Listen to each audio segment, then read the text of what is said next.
I'm not meant to win, am I? I'm just meant to just turn up with a belt and hand it over. That's not happening. I belong to be named alongside Guy Russell, Santa Cruz and Valdez as a world champion, not Josh Warrington. Throwing shots here, Warrington, coming forward. If Frampton can land the shot, yeah, he pivots and then he jumps on him.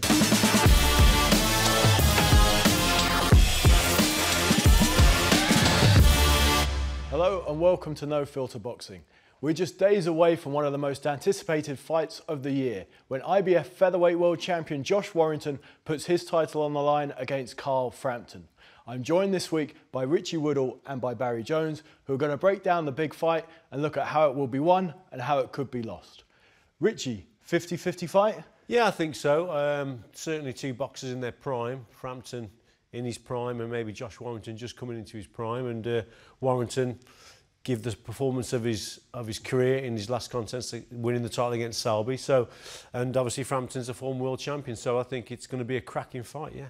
So Richie says that Frampton is in his prime. There are some that say Frampton might have had better days and that Warrington's the man on the rise. Barry, what's your take on that? I think Warrington is on the rise. I think, regarding 50-50 fights, I don't think it is.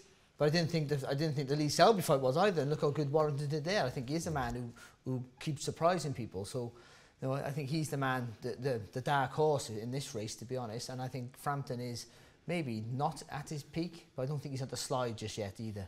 I think he has a few more years left. So Richie, you've looked at the Lee Selby fight. What did Warrington do well the night he won the title? He did many things well. I thought his left hook in particular in this contest was really good. Doubling it up there to body to head.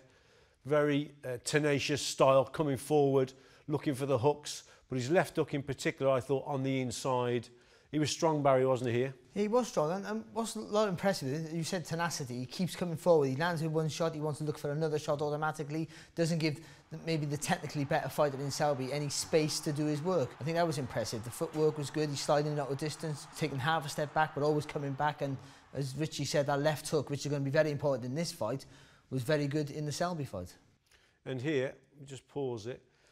What impressed me about the performance as well, the tactics were very good. He starts off probably at long range, hands are nice and high, he's taking the shots, and then he sort of pounces on Selby and totally surprised him. So if we run it a little bit further, but look, he's boxing here with the hands nice and high. He's waiting.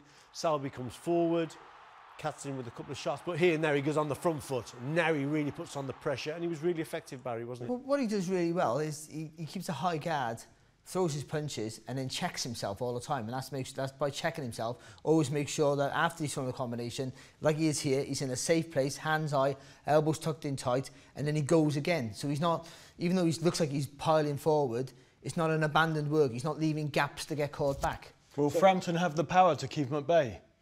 I think Frampton's got the power to keep anyone at bay, but with this type of style coming forward, he's going to walk onto shots, but he's got a real good guard.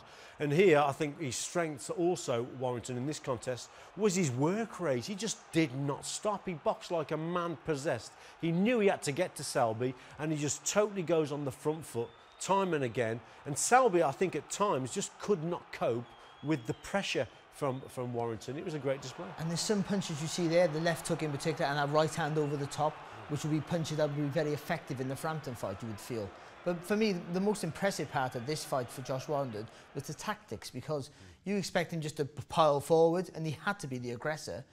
But he wasn't just aggressive, he was taking half a step back, he was allowing Selby to come forward a little bit, and then, as Richie said, pouncing on him when he's seen the gaps. I mean, here again, he's got him on the ropes, he's pushing him back to the ropes, but he does it from the on-guard position. So as Barry says, he keeps checking himself, he throws 3 and 4 shots, and just keeps the attacks going, but he always then returns to that on-guard position. Good tactics, clever boxing, front foot pressure, and he just got the better of Selby. There's a few things you need when you're not a big puncher. I would know this more than anybody, but when you're not a big puncher, there's a few things you need to have, and that's to be busy and good fundamentals. So that's high guard, straight punches, and I think Warrington has both those things. He's very tenacious, as Richie said, very busy fighter, but keeps safe at all times, does the fundamentals, the basics very well. Kiko Martinez is a handful, isn't he? And he was a handful for Warrington the night they met. Let's have a look at some of the things that he did that Warrington struggled with. OK, so against Kiko Martinez, occasionally he throws out a sloppy jab and gets caught with the right hand over the top. He's got to watch out for this. He can't afford to do this against Frampton. So if we pause it here, there's the jab. It's a slow jab. It misses the target. And Martinez is he's throwing the right hand over the top. This is a dangerous shot. And we know that Frampton, Barry, that's one of his favourite punches. He likes to lead with the right hand, doesn't he, Carl Frampton? And you see here Kiko Martinez, and this is not just a one occasion. He's throwing that right hand because he knows that Warrington's done this a few times. He's throwing that jab. It don't matter how fast the jab comes out, if it comes back slow, if it comes back low. And that's what Josh was doing there. He was throwing the jab out, but he was coming back to the chest and coming back too slow. And Kiko Martinez was setting up that right hand. And once you have success like that and you get into a pattern, it's hard to break it. So you have to, again, do everything correct. And Carl Frampton being such a sharpshooter with that right hand, that will be something he'll be looking for. This is another part of the contest where I thought he was a bit negative. He's on the attack, then all of a sudden, he just retreats backwards and loses the ring space. And you would probably question his power here, that Martinez is not respecting the power. He was just on the attack, and all of a sudden, he goes back. Watch this here now. He's on the attack here. Good jab. If we just pause it, Martinez's feet are square. He should be now pushing him back to the ropes. This is a good attack. But amazingly, I don't know whether he got caught with a shot earlier on. He was hurt. I don't know. But watch this. This is very negative from Josh Warrington. Goes back. He goes back. Goes right back, Barry, to the... No, he's in trouble. Yeah. And I think that's one of two things. A lack of confidence in your fitness, which is not with Josh Warrington, because we know how extremely fit he is. A lack of confidence in your power. What I also thought was he got caught to the body time and again here, and I thought he was probably hurt a couple of times to the body. But look at this for a shot. That's a cracking shot right underneath. And I think he hurt Warrington 2 or 3 times, and that may have affected him then on that back foot. He just keeps going backwards. But that's a great shot from Kiko Martinez, who wouldn't be deterred, who kept coming forward. Time and again here. What's this for a right hand to the body? There it is there. That is a belting shot. Warrington's a tough kid, but he may have to change his tactics against Carl Frampton, because here he just could not push this fella back, which was a little bit worrying, I thought. I think it's, again, you have to cut your cloth accordingly. So I think even though like that high guard is great, he needs that. That's how he fights. But with a high guard, you lift your elbows up, and sometimes they flare a little bit wide, and that's where Martinez, he's being the shorter fighter, found the body quite comfortable to hit, and so will Carl Frampton. So you just need to sit a little bit lower. You've got to keep that high guard, you have to keep that, but you need to just compact your body a bit so those elbows come closer to your waistband. Can Warrington win on the back foot? I think I think it's a great point. If you look at the way Leo Santa Cruz beat Frampton, it was perfect tactics. He only went forward when he wanted to go forward. He stayed on the back foot, and Frampton really struggled to close that gap down. Is Josh Warrington as good as Leo Santa Cruz? That's the big question. Barry doesn't think so. I don't know. You know what? That may be the tactic. He may go on the back foot and try to draw Carl Frampton. Well, he surprised us the way he boxed Lee Selby, to be fair. He didn't box nowhere near we thought he was going to box, and was massively effective. But I think it's not how he can box on the back foot or moving around the ring. It's how effective Frampton is when he goes forward. Frampton's better when he stalks you, so you have to take that away from him. So you have to try and push him back. Now, you don't have the power to do that, but it's about angles of attacks, and you have to just change that. So it'll be interesting to see what tactics Warrington employs on the night. He might be the champion, but he's going into the fight as the underdog. However, it's a role he thrives in, and he's looking forward to confounding the critics once more. Yeah, training's going really well. Just under 6 weeks. I'm feeling good. Weight's fantastic. Sparring's just really stepping up now, and I'm loving it. I can't wait to fight. Honestly, I can't wait to get in there.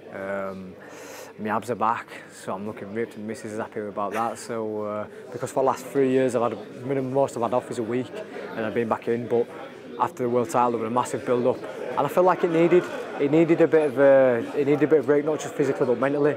I give me a chance to spend time with my family, with my babies, and just enjoy being a world champion. And then I think it got to a stage in early July of listen, I need to get back in gym, and I've been back in since, working, learning, and trying to improve. I'm a world champion. Why do you want to not fight the best? You want to prove you're the best. And as a kid, I always used to watch the big fights on TV and think that I want to be part of them, and now it's my chance to do so. So that's what I'm doing, living the dream really. I'm still being real off on by the media and the boxing experts, you know, not giving me a chance again. So I feel like I'm under pressure. I'm not meant to win, am I? I'm just meant to just turn up with a belt and hand it over. And that's not happening. So, and after, if he wants to go for a pint, after they've chinned him, I'll get first round in. The competitiveness inside me won't let me just slack off. And the fact of like everyone's still writing me off. You know, I'm going into a fight as a world champion. I'm still getting written off. Like I'm just a muppet just turning up. All them big title fights and unification fights are more accessible to happening now. You know, I'm not talking daft. It's like, you know, Oscar Valdez has come out and said that he wants a winner with me and Carl. So things like that are accessible, and never satisfied with myself. Even the Selby fight, I thought there was a load of things I could have done better. I could have threw a few more body shots and uppercuts. Would have worked on them all through camp, but I didn't throw them. I didn't need to. Bye. Right, football day, let's go. I don't see any fighter any less than anybody else. Every fight's a world title. Well, it is actually, isn't it, at this point, but every opponent's dangerous out there. But I'll tell you this much, they haven't seen nothing yet. And I mean that, genuinely. They all think, yeah, well, he were all right against Selby. Yeah, he were all right against one before and all that. Wait while I see what he's going to do against Frampton. We're here again. Oh, Johnny. Oh, I'm on floaters.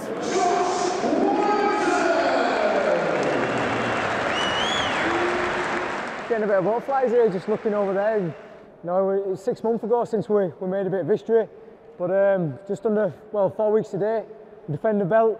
Manchester Arena, Frampton, and potential to be the fight of the year. You know, everyone knows that, you know, I'm on my way up. I just won the world title and I want to stay here. You know, Carl's a worldwide name in terms of boxing. So the fight is humongous, and not only that, the atmosphere, and we're fighting for the biggest prize of all, you know, the world title. So, you know, I know it's close to Christmas, but if you can make it down and come and support us, then, you know, we'll keep on making the memories, keep on making history. Ladies and gentlemen, let's hear it for the champion, Josh Warrington!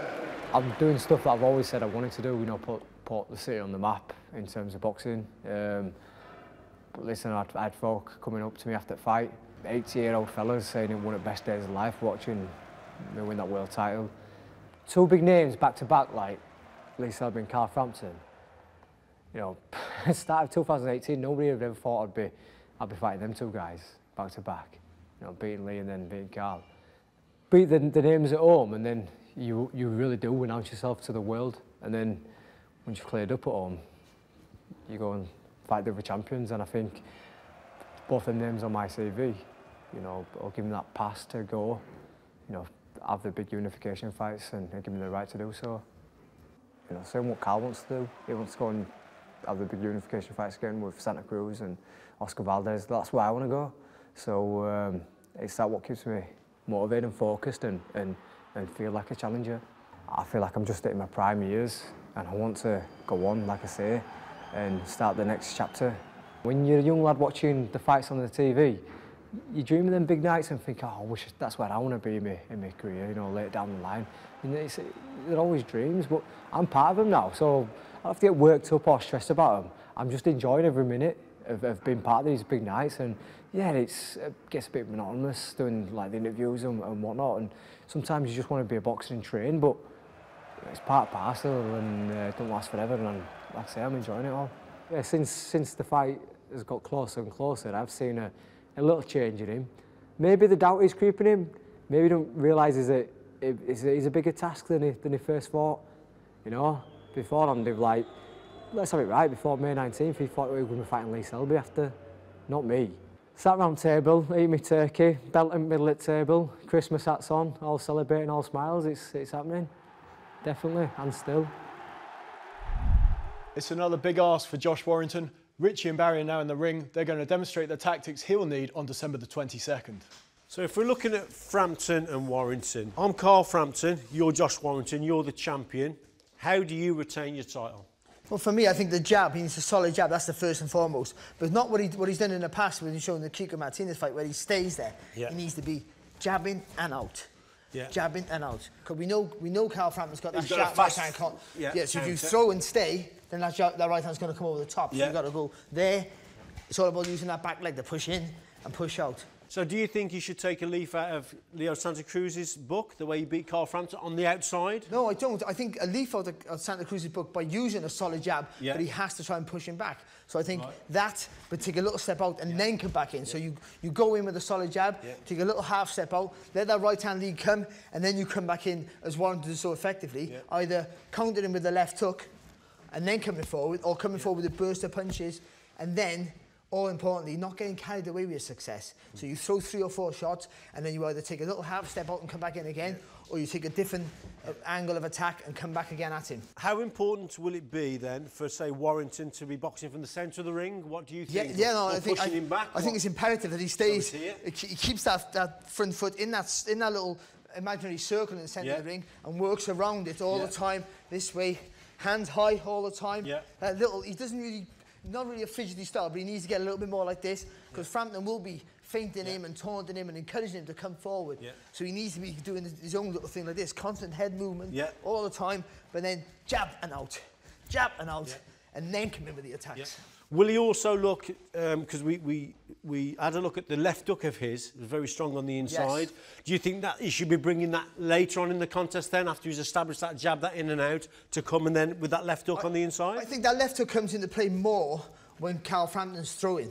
Throwing the right hand? When Frampton's throwing anything, actually, but I would, because you know he's a heavy-handed, and Warrington does keep his shape really well. So when he throws a punch, if it's a right hand, he blocks it and throws the left hook straight away. Or if he can push, if he comes on the outside, he can push it and left hook. And because he's a taller fighter with a longer reach, he can lean back with it a little bit. He got a little more space. It's not going to be because you're so tall, but he can lean back and do it that way. And then come back with the right hand. But I think that left hook just stops Frampton from throwing his favourite shots. When you're in with a guy who's maybe technically a little bit better than you or heavier-handed, you take away his strengths. So Carl Frampton is a good counter. He's an aggressive counter puncher. He's very fast with that right hand. He's aggressive. You take that away, so you can hit and block with the same hand. It takes that right hand away. Frampton's got to readjust and think about it. While he's thinking, boom, boom, boom, boom, boom, boom, boom. And Barry, what about Warrington getting Frampton, say, back onto the ropes? We've seen on a couple of occasions that Frampton came square a little bit, knows what he's doing, but taking too many shots on the ropes. I think he can, Carl. I think when Warrington unloads with those straight punches, which he does quite well, I think Frampton will go back because he feels comfortable on the ropes. And then, like you said, he squares those feet up. Now, he pivots at the front foot quite well. So what you need to do for Warrington is take a little step to the right here. So we got that right hand over the top. Carl can't escape here. He can only escape this way. Now, as we've seen in the past with Carl Frampton fights, when he moves to the right, the hands are low. You've seen with Santa Cruz, when he moves to the right, the hands are low, and he jump in with the left hook. And I think that will work for Warrington. So when he gets him on the ropes and he squares him up, he works away, takes a little step here, encourages. That's the only way out for Frampton. But you've got to stay square to move out that way before he gets here, and that's when you jump in with the left hook and a right hand. Brilliant. Just that's how we see it. So Richie, Frampton's dangerous with the right hand, he's dangerous with the left hook. So that means Warrington can't go left, he can't go right, and we know he shouldn't go back in a straight line. So what does he do with his feet? Well, we spoke about before about holding the centre of the ring. That may be very, very important to gain the centre of the ring. Against Martinez, if you remember, Warrington kept going back. He was very negative. Whereas with Frampton, Frampton held the centre of the ring. Holding the centre of the ring in this contest could be pivotal in actually who wins the fight. Barry, does he have the strength, the physical strength and the punch power to hold the centre of the ring? I think Warrington's stronger than what... I don't think he punches. I think he punches harder than what people think. Enough to keep you away, but not enough to really cause serious damage. I think he's stronger than what he looks, to be fair. But I think, you know, when you're these guys who hits harder or stronger, it's angles of attacks. So you don't have to run. You take one step back, one step to the left, one step back, one step to the right. So either way, you're going back, but you're always staying in that circle in the middle of the ring. It's getting more and more exciting. Join us after the break, where we'll look at Carl Frampton. The two-weight world champion believes he's a class above Josh Warrington, and we'll analyse his chances next.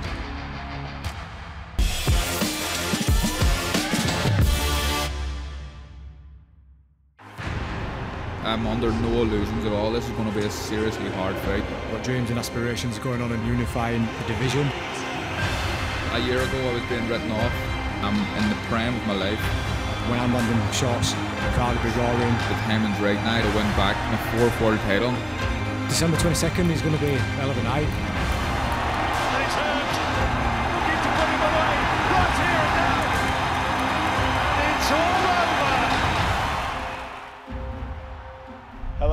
welcome back to No Filter Boxing. Richie, you've been having a look at Carl and what he does well. He's actually beaten a guy twice who Josh Warrington struggled with in Kiko Martinez. Let's have a little look at some of Carl Frampton's strengths. Well, we spoke about this right-hand counter of his, and once he gets the timing right, he's very, very dangerous with this punch.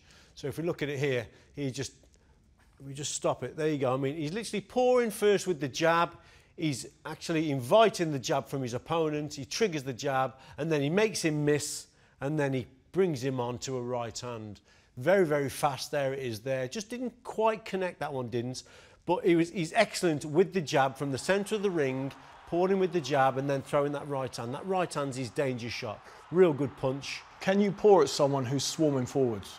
I think it's to do with the movement then. You can pour with him, but then you've got to move off to the side and actually hold the centre of the ring. And if I just stop it here, this is what I thought, Barry, how he handled Martinez very well. Not like Josh Warrington. Josh Warrington, we showed, kept going backwards occasionally. Here, Carl Frampton would not go back. He wouldn't concede this from the centre of the ring. He moves around his opponent, and his ring craft was much better. It is, but what he does, he steals, it's a front foot with Carl Frampton, so even when he does throw that right hand, it looks like he's just pouring with the jab, inviting you on.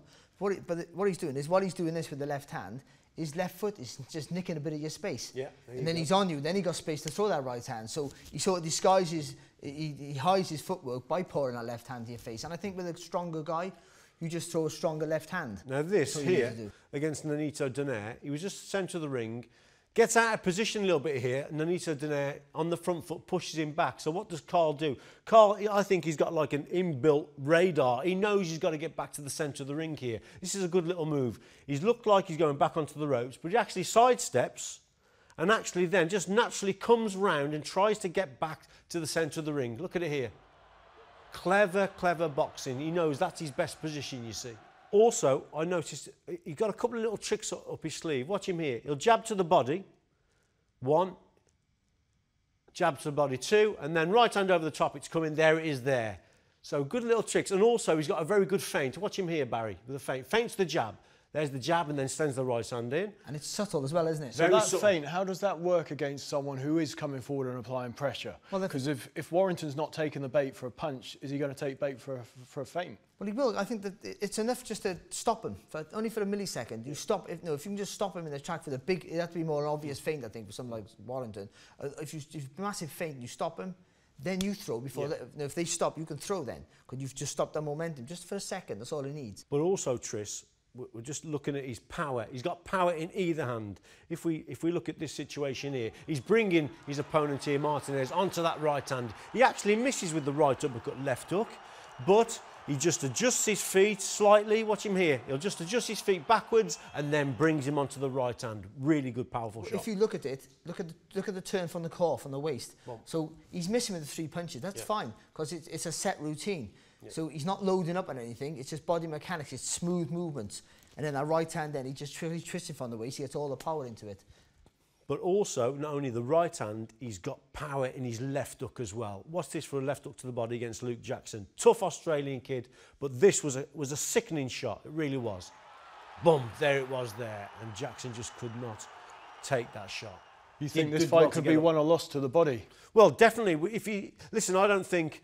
If he's hitting anyone with those type of shots, you know, this kid was a tough kid, but any left hooks like that to the shot, they're going to really, really hurt Josh Warrington. So Warrington has got to, Barry said, he's got to just tuck up and just take them left hooks onto the elbows. The critics say he might be in decline, so let's have a look at his vulnerabilities and what he's not doing so well or what he hasn't done so well. OK, so his vulnerabilities, if we have a look here, occasionally he'll stand on the ropes. This is against Horatio Garcia. Why he did this, I just don't know. But here, look, we just stop it here.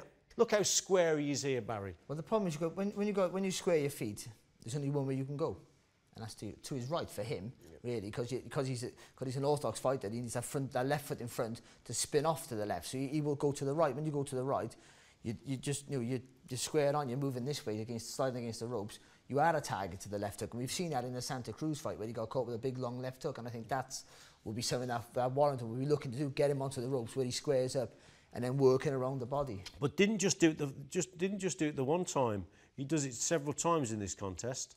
Again against Horatio Garcia. This is another part where he just gets back onto the ropes, his feet come square, he knows what he's doing and he's looking through the guard, but he's still taking shots that he shouldn't. Fights his way out here, but again, we'll see the next one, the next clip, goes back to the ropes. What's this for a couple of big shots that go in from him, from Garcia? Catching Carl there, goes onto the ropes here, backs him onto the ropes, right hand, left hook, doesn't need to be taken then, Barry. So is that a lack of discipline, Barry? Well, I think it's a thing that he's done for a long time in his periods, but he goes in his career when he goes back to the ropes and he's trying to set you up for attacks. And it's worked for him in the past, but when you step up in levels, and if you've got a guy like Warrington who's massively tenacious, I think his output will outdo that for Frampton. With Carl as well, he's got to stay concentrated. Occasionally, he does some silly things, sloppy things. What's this for a jab to the body, a very slow jab to the body? There. Now he's open. It's a poor jab, it's a slow jab, and he just gets caught with a shot here. There it was. It was a clipping shot. But again, this is late on in the contest. This is round 11, and he just lapses in concentration occasionally. Just getting caught with shots. There's that left hook there. Goes back onto the ropes. Just gets caught towards the end of the contest. Maybe a lapse in concentration. It's round 11. So he is vulnerable here and there, but for me, that was later on in the contest. But to be honest, I think when Frampton's looked anything but the fantastic fight he is, it has been later on in fights. I do think the way he fights with that wide stance and everything sharp, it does drain the energy a bit. So I think he struggles a little bit down the stretch. And someone like Warrington, if he can keep a high energy pace, then that will bode well for Warrington, not so much for Frampton. But Frampton, if he stays off the ropes in a fight that could be possibly close, it's the impression it gives on the ropes, even if you're comfortable. It looks like, for everyone outside and the judges, that you're under pressure when maybe you're not. And I think pace-wise, I think Warrington has got to set a high tempo and a high pace and make Frampton box at his pace. Warrington, for me, one of his strengths is that relentless pressure, high work rate, fast tempo, and that's what he's got to do here. He's got to force Frampton into fighting. So work rate could be key. Thanks, guys. Carl Frampton might be coming to the latter stages of his career, but he believes the best is still to come. He has a style that I think he'll fight, but it may change. He may go backward, he may go forward. I don't know what he's going to do on the night, so I'll need to be ready for a few different things. But his personality or anything, it's not going to affect my performance. If I was fighting someone I hated, it's not going to make a difference. So, you know, I've got a lot of respect for Josh, but I've been a Bill Tupper, you know, for a long time now.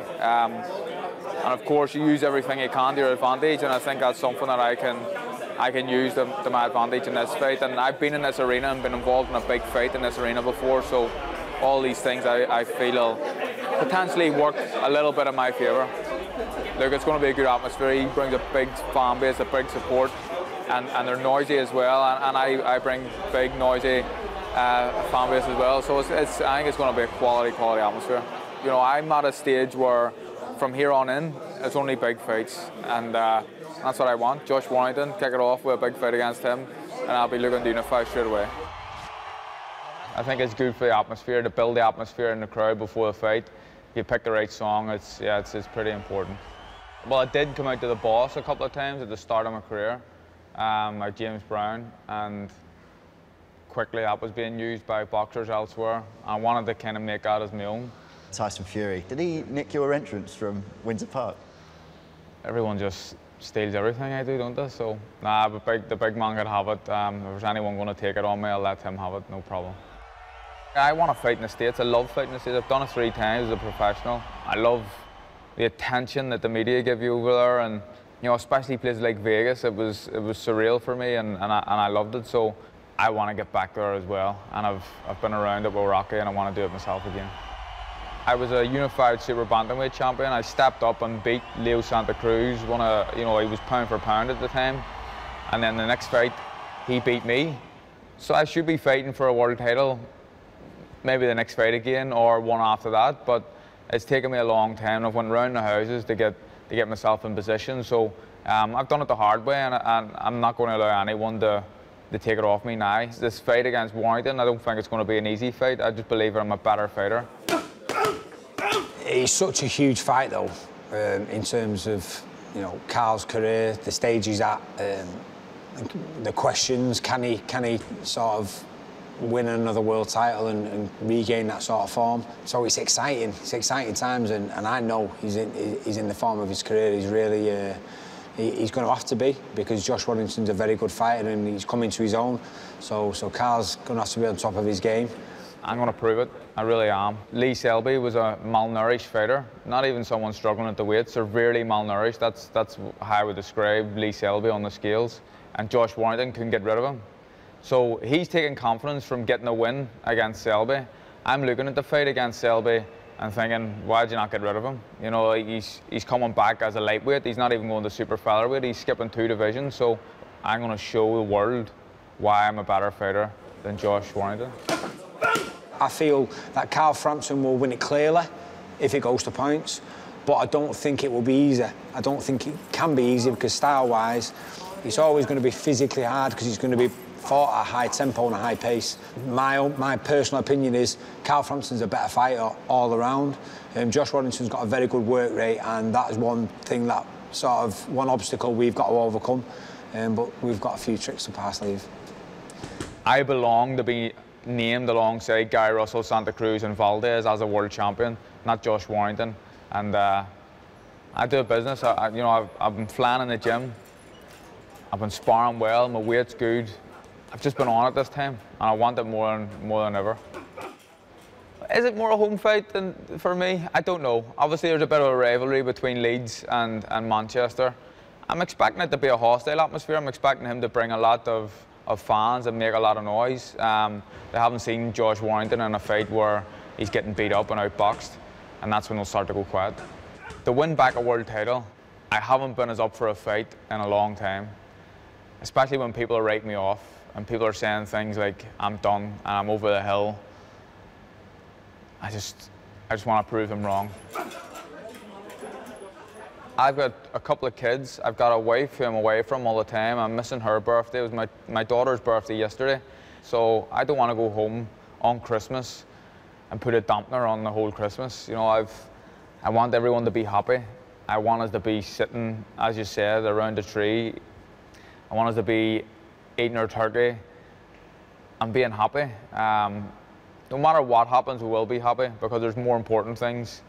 But it's going to be so much better when I come back home with a world title.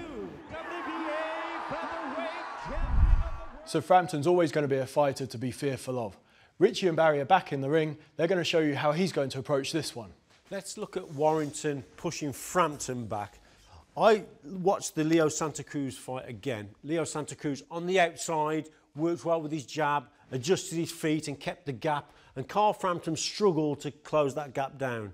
If Josh Warrington were to do that, how is Carl Frampton going to win, and you're Carl Frampton? Well, for me, first of all, to start the fight off, he needs for Warrington to feel his power early. Right. So when they come out from the offset, that first round, Warrington throws a jab, bam, you got to come in with it. Yeah. Do you think then the feint to maybe trigger that jab? The feint's important to throw, because again, that feint, even though he's trying to draw your lead, and he does this, and he sort of half throws the jab without throwing it. He pauses with it and does this. Always encourages you to throw, especially that right hand. He wants you to throw the right hand, so we can do that long left hook as well. Right. Does Carl Frampton? But more importantly, he's hiding what his front foot's doing. He's doing this, but his front foot's going like this. And he stays nice and low, and he sits on that back leg, so you don't think he's close. So he's getting into range. Yeah, well, he starts off here, and you're safe. Yeah. But as he's doing this, that front foot's nicking the space, and before you know it, he's up on you. Yeah. He's this close. Now, we know he's got power in the right hand, and we know he's got power on the left hook against Luke Jackson, caught him with a super shot. And we also know that Josh Warrington struggled a little bit with body shots against Kiko Martinez. Do you think Frampton then will target the body? He will, especially being a shorter fighter, and especially because Warrington is pretty much more or less a straight arm punch fight. So if I'm doing if I'm Josh Warrington, so the lower fighter will be happy to roll underneath and boom, roll underneath. But remember, Warrington has Frampton has fast feet, so he'll skip around the target, and that's important for him. Move around the target, as we've seen with the Luke Jackson body shot. It was in here, so they were here, but he's just here, so he's whipped across the body. Yeah. But the feet, the adjustments with the feet. So he starts off here, but actually when he throws a shot, he's more here. Right. So he's almost on the outside of you all the time. So he's making you. So you have to square, and that's when he hurts you. If you don't square, he can hit you with a body shot there. Okay, Barry. What about how does Carl Frampton handle that front foot pressure of Warrington, because we know that's one of his strengths. The relentless coming forward with the shots. How's Carl Frampton going to combat that? Again, it's all the pivot on the front foot for Carl Frampton. That's important. The one thing he can do is skip around to his right, like he does when he squares his feet and do this. That's right, he's going to walk onto that, We've seen that with the Santa Cruz fight. So it's all his work. Throwing shots here, Warrington, coming forward. If Frampton can land the shot, he pivots, and then he jumps on him. Because then when he pivots, he's there, Warrington's got to turn. That half a second it takes him to turn, he has a punch right on the gap there then, Frampton, and because he's the heavier-handed, and he can hit you when you can't see it, that's when And you think Frampton, again, it's centre of the ring, he does it all from the centre? All from the centre of the ring, and he'll push you back and nick your space, and if you do see the foot, you'll start to move back. Because that foot then, and then once he gets you here, he squares you up, then he works away. But the most importantly then for Carl Frampton is not to stand here, because Warrington, again, as we've seen in the past, he'll check himself, make sure he's safe, and then he'll fire back with a load of punches to get out of the way. And that's what he needs to do. So for Frampton, you got to work here, and you got to spin around the target all the time. Tris, can he, if he needs to, outwork Josh Warrington? I probably not, but I do think that combination punches in threes are a strength for Frampton. I think that's where he hides the power. As we've seen in fights, he's fluent with his work. We've seen with the Martinez knockdown. Boom, boom, he missed with two. Boom, boom, wham, over the top. I also think, though, Tris, the quality shots will probably come from Frampton. The eye-catching stuff will come from him. But you cannot ignore Warrington's work rate and the volume of punches. He's relentless. He just keeps coming. And he'll have even more confidence. When you win the world title, you have even more confidence. So he'll be so confident going into this one. Is there a chance with this blend of styles that tactics go out the window and they just settle and go toe-to-toe? I think the character of both of them, if either one's behind or feels like they're really behind, they will bite down on the gum shield and go for it. I think that's why it can't fail to be at some point an exciting fight, if not from the beginning. It certainly will be, because if Warrington feels he's losing, we've seen him time and time again, he's willing to bite down the gum shield, he's willing to let his hands go. And Frampton with Santa Cruz, he's taking some good shots, he fires back, they will fight. It's fantastically poised. We'll get Richie and Barry's final predictions next and hear more from the two fighters as they came face to face. The respect has been mutual, but both believe they'll be victorious on the 22nd. See you shortly.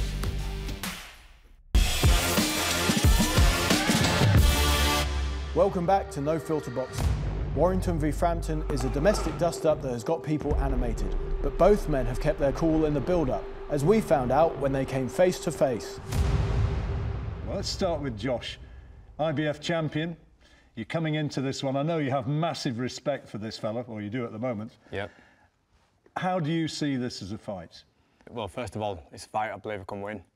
As I've said many times in interviews, I've got a lot of respect for Carl. I've enjoyed watching him. I would go as far as to say fan at times watching. Always exciting style, but this is boxing and it's a business as well. And I worked hard, many hard years to get that title. Against all odds, picked it up, and I don't intend to lose it. You know, I believe that this, not just that fight with Lee Selby, but this year is my year. And a few years ago, I remember Carl saying it was the year of the Jackal. This time it's the year of the Leeds Warrior, and I'm very confident going into this fight. And you know, I know Carl is as well, but no, I think it's my time. And what about you, Carl, as you come into this as the challenger? Yeah. No, it's a fight that has me excited. I think that Josh is a good fighter. I've said that, and again, I have a lot of respect for him. But I believe that I'm a better fighter. I believe I'm going to prove it on the night. It's going to be a difficult fight. I know I like his style. It's like an exciting style. He comes forward. He tries to put pressure on. I like that style too for myself. I like come forward fighters. I feel like I always perform well against guys who come forward and throw a lot. So it's exciting, but I believe I win the fight. Where do you think you're superior to Josh? Because I've heard you interviewed and saying it's a question of levels and I'm at a different level. I think that Josh, you know, without sounding disrespectful, like I feel like I've fought at a higher level so far. But that's not his fault. He fights who's put in front of him. I've been fighting guys like Santa Cruz, even Quigg, and you know Kiko Martinez when he was world champion at the time. They were high level fights. I just believe that and most, probably all, I have a little bit more than Josh. I'm talking about punching power, I'm talking about boxing IQ, like I'm talking about my distance control. I think they're all things that I'm better at. Anything rile you up there? Boxing IQ, not as good as his. Yeah, I'm a boxing dope. No, I don't. Listen, he's going to be entitled to his opinion. He's going to think that.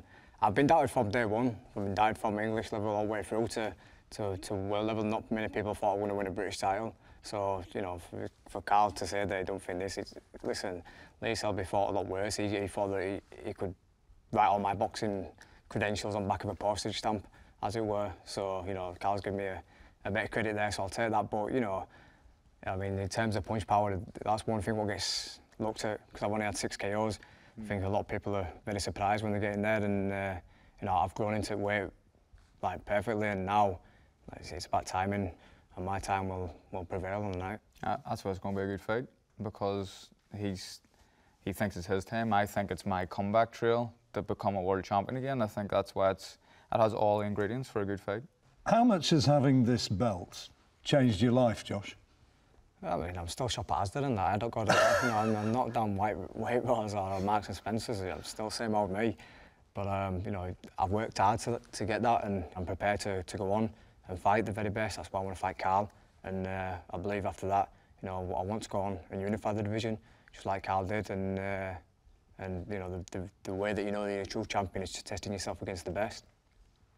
And how much would it mean to you to have that belt again and to be able to walk around and say, yeah, I'm world champion? Yeah, it would mean the world to me, really, because I have been written off, and people have think, you know, you lose to a quality fighter like Santa Cruz and suddenly you're done. So for me to come back and prove people who have doubted me wrong and become a world champion again, that's going to be a very, very special moment in my career. So, crystal ball time. We're a few weeks away now, but look into the guy's eyes and tell him what you think is going to be the pattern of the fight come December the 22nd. How do you think that fight is going to unfold? I don't want to give away a full game plan and whatnot, but, you know, it goes without saying. Go in the ring, have a good setup, punch his head in, win the fight, champion for Christmas, have a pint after, simple as that. Carl? I believe that I'm a better fighter. I believe that I'm going to show it on the night. I don't think you've fought anyone like me before, and I win the fight. I don't predict ever really how I'm going to win the fight, but the most important thing is to win the fight, and I'll do whatever it takes to have my hand raised at the end. So both guys are respectful ahead of December 22nd. Richie, how much pressure is there on these domestic dust-ups? I think there can be a lot of pressure, to be quite honest. I remember being involved in one with Joe Calzaghe. We were very respectful to each other. But, you know, we gave a good fight. And I think some of the all-British world title fights have been some of the most exciting world title fights, to be quite honest. Eubank and Ben certainly springs to mind. They were fantastic fights, weren't they? So, but they had a grudge. Barry, do you need a grudge to sell an action fight? It always helps, but I think sometimes a fight can just sell itself, and I think this fight does. You know, I think in this day and age, when the need to oversell, grudges are engineered rather than genuine. And I think there's no grudge here. But the fight's a fascinating fight because you've got two guys here who will leave it all in the ring. I think that's very important to remember that. These two guys who are not going to look to skate away if they got a big lead, they'll commit themselves in every round, and that's what makes it quite an intriguing contest. Richie, people want an explosion. Is that what we're going to get? I think we're going to get an exciting fight. I think you have a hungry champion in Josh Warrington, and I really think he'll set the pace. I think he'll really go at it against Carl Frampton, which may suit Carl Frampton. I've always think that Carl Frampton suits people coming towards him because then he can bring him onto that right hand. He's got a terrific right hand counter, and it could play a massive part in this contest. But I see Josh Warrington, for me, he can only fight this one way, as in going forward in this contest. He's the one that's got to be the boss. He's the world champion. It's going to be exciting. Who are you leaning towards? Is it Frampton based on his experience? I think if I have to go either way, I would go Frampton on points. I don't think it'll be a stoppage. He's probably got more experience than Josh Warrington, but I think it'll be close. Barry, style-wise, exciting fight for you? Yeah, I think it is, and I think it all boils down to who can take the centre of the ring and dictate from there. And I just feel with that experience, that championship experience at the highest level, you have to edge towards Frampton. I really do. But then, you know, Warrington was an underdog against East Selby. Yep. He's an underdog again for this fight. He just keeps proving people wrong. Do either of you see anything other than an action fight? No, I don't think it's going to be boring. I think it's going to be exciting. And like I say, for me, I think it's going to be Warrington that's going to be doing the pressing. He wants to show that he's the boss. It will be fire with fire. It will be, and I think it'll be power versus work rate. I think that's what it'll be in the end of the day. Tenacity of Warrington versus the strength and power of Frampton. So hopefully a night of high drama ahead. Gents, thank you very much for your time. That's all we have time for this week, but make sure you join us on December the 22nd on BT Sport Box Office for Warrington versus Frampton. It's champion versus former champion. It's Leeds versus Belfast. We guarantee fireworks. Do not miss this one.